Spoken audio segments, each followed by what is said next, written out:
एक गांव में महेश नाम का एक गरीब किसान अपनी पत्नी के साथ रहता था। जितनी रुपयों की उन्हें आमदनी होती, उसी में दोनों का जीवन किसी तरह चलता था।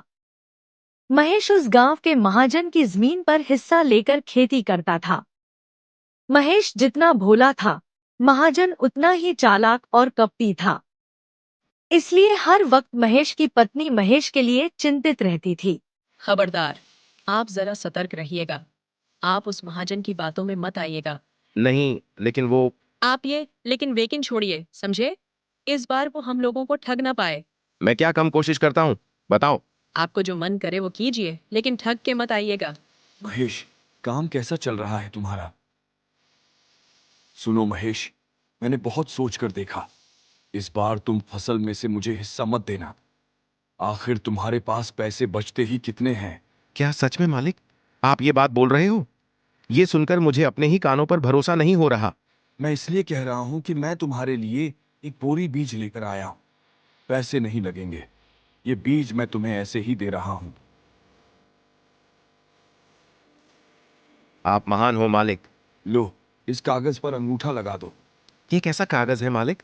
अरे, तुम जो खेती करके फसल उगाओगे, उसका नीचे वाला हिस्सा मुझे मिलेगा और ऊपर का सारा तुम्हारा होगा। ऊपर का सारा मेरा? लेकिन मालिक, ये बीज किस चीज का है? ये तुम अपने घर जाकर ही देखना। अब जल्दी से इस कागज पर अंगूठा लगाओ। लेकिन मालिक, मेरी पत्नी बोलती है कि बिना कुछ जाने। ओ ओ ओ, मेरे पास इतना समय नहीं है। अंगूठा लगाना है तो लगाओ, वरना मैं चला। तुम्हारे जैसे और भी किसान हैं जो खेती करना चाहते हैं। नहीं, मैं अंगूठा लगा ही देता हूँ। लाइए मालिक, दीजिए। अरे ओ भाग्यवान! ओह, आप इतना चिल्ला क्यों रहे हो? आज महाजन ने खुद आकर मुझे एक बोरी फसल का बीज दिया है। हम लोग उन्हें जितना बुरा समझते हैं, वो उतने बुरे नहीं हैं। ए जी, आपको क्या हो गया? आपकी तबीयत खराब लग रही है क्या? उसने मुझे ठग लिया। ये तो आलू के बीज हैं। तो इसमें क्या हुआ? सब बर्बाद हो गया भाग्यवान, सब बर्बाद। उसने मुझे कागज पर अंगूठा लगवा लिया जिसमें लिखा है कि ऊपर वाला हिस्सा मुझे मिलेगा और नीचे वाला हिस्सा महाजन को। मैं जानती थी कि आप गलती करोगे। मैंने आपकी जैसा इतना बड़ा बेवकूफ इंसान पूरी जिंदगी में नहीं देखा। अरे, इसमें मेरी क्या गलती है? उन्होंने ही बोला कि बिना जाने कागज पर अंगूठा लगवा लो। देखते देखते 4 महीने बीत जाते हैं। धूप में तपकर, बारिश में भीगकर महेश आलू उगाता है। फिर महाजन आ जाता है। क्यों महेश, लगता है इस बार तुम्हारे भाग्य ने साथ नहीं दिया। ये छिलके ही ले जाओ, मैं आलू की बोरियां ले जाता हूं।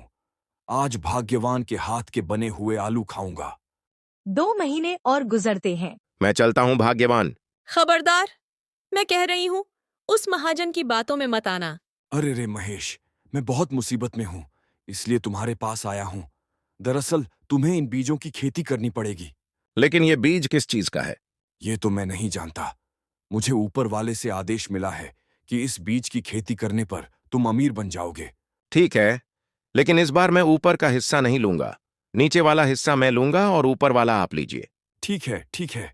यहाँ कागज पर अंगूठा लगा दो। महेश बीज लेकर घर आता है। अरे देखो भाग्यवान, आज मैंने कोई गलती नहीं की है। ऊपर वाला हिस्सा महाजन का होगा और नीचे वाला मेरा होगा। ये तो गन्ना है, और गन्ना तो ऊपर होता है। महाजन ने फिर से मुझे बेवकूफ बना दिया।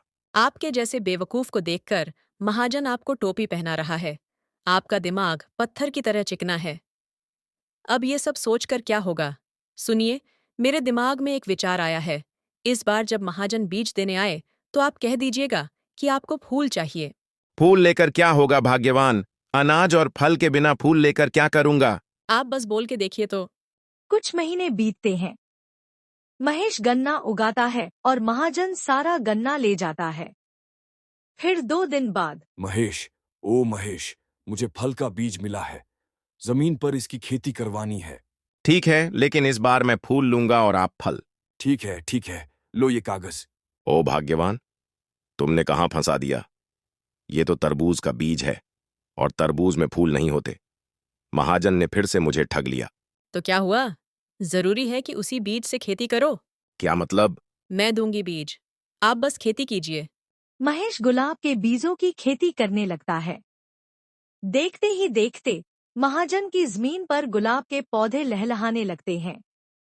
एक दिन महाजन आता है। ये क्या है? मेरा तरबूज कहाँ गया? ये तो सारे गुलाब हैं। मालिक, आपने बीज दिया था, लेकिन क्या बीज था? वो तो आपने कागज में लिखा ही नहीं था। लेकिन कागज में तो लिखा है कि फूल महेश को मिलेगा और फल मुझे। गुलाब के फूल बिकते हैं मालिक, और ये पौधे 20 साल तक जिंदा रहते हैं। महाजन का बहुत नुकसान हुआ और वह बहुत उदास हो गया। अरे वाह भाग्यवान, तुम्हारा कोई जवाब नहीं। बस एक बार खेती की और अब 20 साल तक आराम से खाएंगे। उसके बाद महेश अपनी पत्नी के साथ खुशी खुशी रहने लगा। महाजन का लोगों को ठगना बंद हो गया।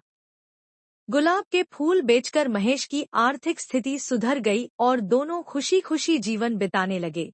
अगर आपको हमारी वीडियो अच्छी लगी तो कृपया करके हमारे चैनल को सब्सक्राइब करें और वीडियो को लाइक करें। हम ऐसी अच्छी अच्छी वीडियो बनाते रहेंगे। आपके लिए धन्यवाद।